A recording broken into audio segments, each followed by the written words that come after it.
Okay, we're getting really close to final assembly here. I got the handle finished.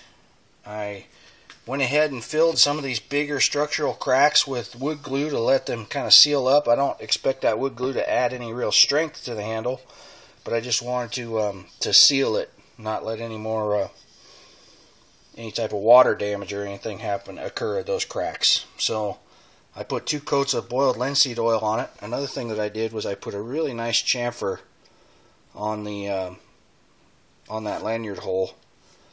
I personally would prefer that lanyard hole wasn't there at all, just to try and keep it a little more original, but since it's there, I decided to dress it up a bit. I put 2 coats of boiled linseed oil on it, and then I gave it a good scuff sand with 150 grit sandpaper, and then I put a 3rd coat of boiled linseed oil on it. So head's all cleaned up. Again, we did a apple cider vinegar bath to get all the rust off, and I've sanded and polished it a little bit, and then filed some of these edges just to get them cleaned up. But again, I'm leaving a lot of the character in that head. I built a scabbard for it, or a bit sheath, a cover, keep the edge good.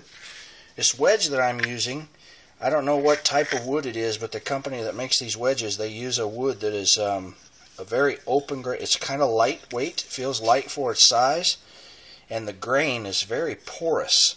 And what that does is that gives this wedge a lot of compressibility, and it gives you the ability to drive that wedge deeper into the wood. If you're using a hardwood handle, you want to use a softwood wedge that'll really compress nicely in the kerf.